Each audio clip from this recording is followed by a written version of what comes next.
Bonjour à toutes et tous et bienvenue sur First Print, votre podcast comics préféré de tout le temps. Voilà, tout le temps vous êtes sur le podcast que vous préférez écouter. On l'a décidé comme ça et vous ne pourrez rien faire. Et on se retrouve aujourd'hui pour un nouveau numéro du calendrier de l'Avent. C'est déjà la 20e émission. Je dis tous les jours, c'est déjà le quelque chose. Mais oui, on progresse, on se rapproche tout doucement des fêtes de Noël. Ce qui veut dire que vous stressez peut-être à l'idée de ne pas savoir quoi mettre sous les sapins de vos proches ou sous votre sapin. Et ça tombe bien puisque nous avons des invités tous les jours qui viennent vous proposer quelques jolis conseils. Et aujourd'hui, on est ravis d'accueillir Sophia avec nous. Salut Sophia. Coucou tout le monde, coucou Arnaud. Sophia, tu es libraire et également blogueuse sur le blog Lire en Bulle et tu participes aussi au compte Women of Comics pour mettre en avant les super-héroïnes. Est-ce que j'oublie quelque chose? Non, c'est exact, c'est exactement ça. Voilà.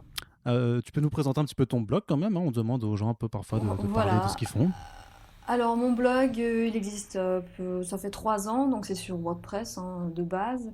Et sinon, j'y parle romans, comics, manga, et voilà, et BD aussi occasionnellement quand je peux.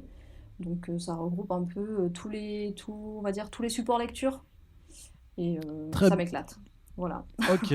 Eh bien, de toute façon, le lien est dans la description de ce podcast si vous voulez aller y faire un petit tour. Et je mentionnais Women of Comics et les super-héroïnes, puisque aujourd'hui, on va parler d'une super-héroïne, puisque tu vas nous dire ce que tu as choisi pour le calendrier de l'Avent.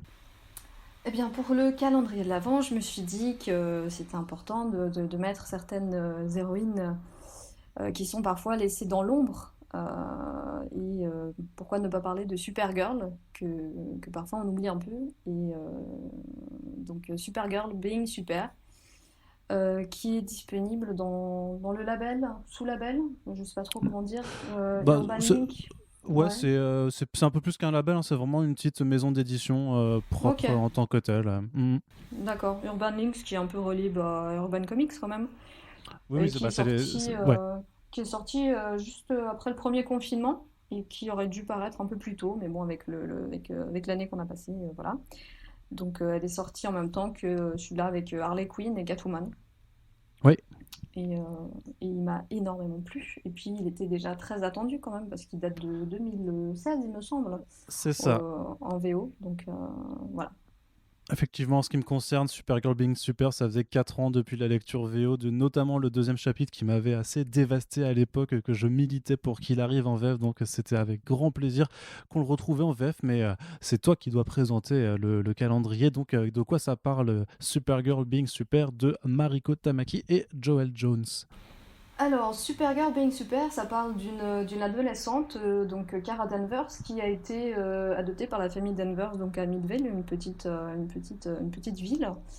Et bien sûr, bon, alors pour ceux qui ne savent pas, c'est la cousine de Superman, donc elle est de Krypton, donc c'est une extraterrestre.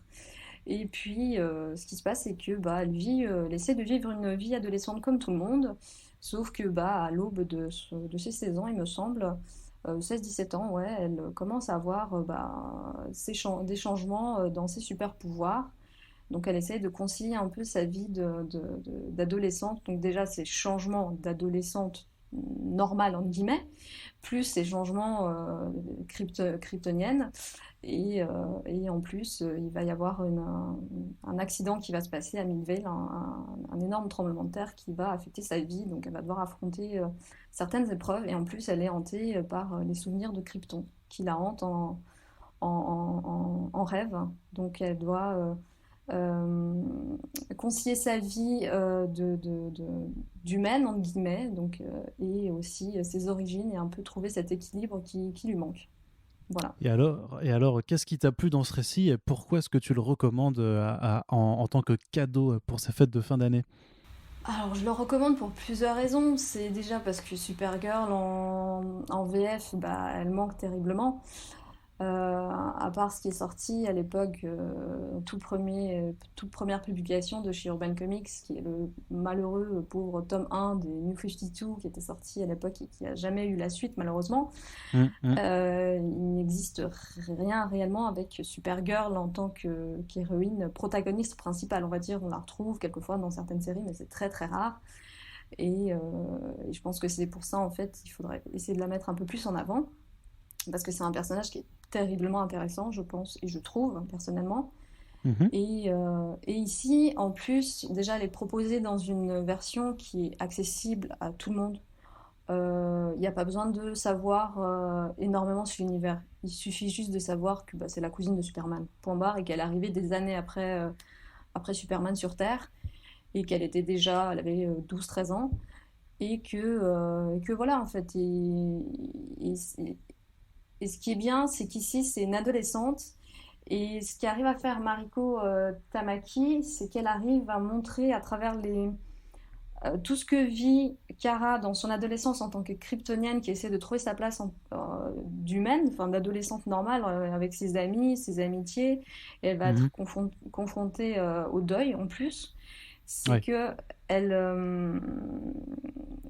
enfin, avec ses super pouvoirs, on arrive à voir, par exemple, si moi je regarde ça en tant qu'adulte, parce que moi j'ai 30 ans, si je vois ça en tant qu'adulte, on arrive à comprendre ce que nous on a vécu quand on était adolescent, parce qu'on a Ouais. vécu tous ces changements, sur notre corps qui change, nos émotions, on est bousculé par des émotions qu'on connaît pas forcément, surtout si on a vécu un deuil aussi, même maintenant encore quand on vit un deuil, c'est compliqué des fois de gérer toutes ces émotions, et elle, la pauvre, elle comprend pas ce qui lui arrive, et puis après, tous ces souvenirs qui lui reviennent sur sa planète qu'elle a vue, en fait, elle a vu tout son peuple, ses parents, sa planète mourir sous ses yeux.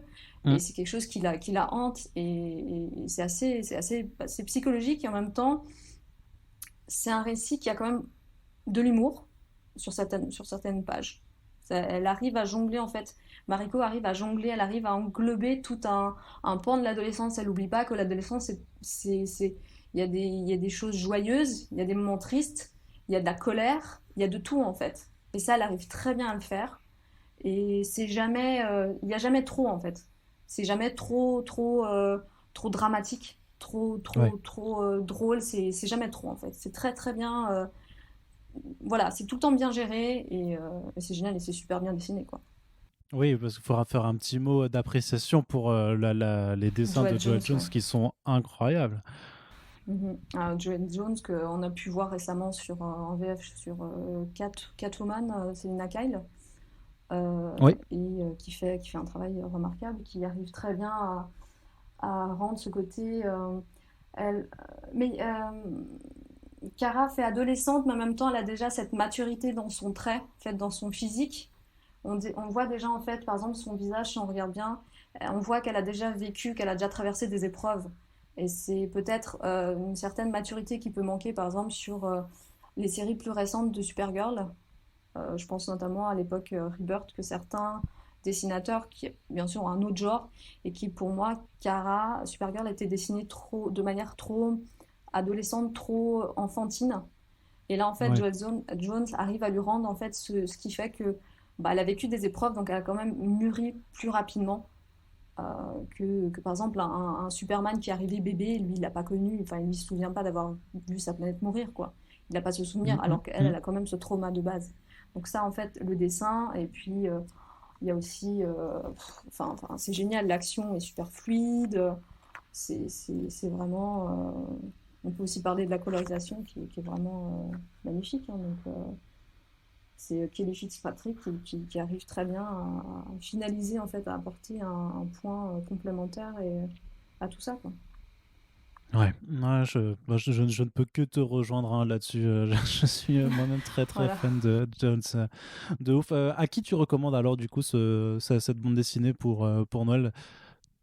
Bon, Tu moi, je peux le dire tout le monde, recommande. hein. Il y a plein de gens qui ont dit pour tout le monde, alors tu peux dire pour tout le monde Ouais, aussi, non, hein, pour tout le t'inquiète. monde, je pense que ce soit adolescente ou adolescent tout court, ou même plus adulte, que quelqu'un qui s'intéresse aux comics ou voilà. Moi, je pense que par exemple, ceux qui connaissent déjà la collection Urban Links trouveront, par exemple, si vous avez déjà aimé Harley Quinn, Breaking Glass ou Catwoman ou Raven, c'est très bien pour compléter, hein. Si vous avez aimé toutes ces héroïnes, c'est très très bien. Ouais, Et même les autres qui connaîtraient pas beaucoup le personnage, je pense que c'est intéressant. Mais non, c'est vraiment voilà. Et même pour ceux qui connaissent déjà le personnage, hein, je pense que c'est une autre porte, c'est une autre façon de découvrir ses origines. Et puis c'est une ouverture en fait qui, voilà, c'est un one shot, donc c'est une histoire. Et puis ça engage à rien en fait.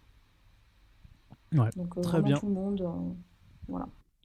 Ok, très bien. Bah écoute, donc pour rappel, Supergirl Being Super, c'est chez Urban Link pour le prix de 14,50 €. Donc un cadeau vivement recommandé à mettre sous le panier, sous les sapins, et à vous offrir aussi à vous-même, parce que c'est une excellente lecture au demeurant. On espère que cette recommandation de Sophia vous a parlé, et n'hésitez pas à partager ou à nous le dire si c'est le cas. Sonia, je te remercie encore. Pardon, Sophia, je te C'est pas grave. remercie. Je te remercie encore d'avoir participé à cette émission. Mais je t'en prie, le plaisir était pour moi en tout cas. Merci à toi de m'avoir invité. Mais de rien, de rien. Et on se donne donc rendez-vous dès demain pour la suite du calendrier de l'Avent. Salut!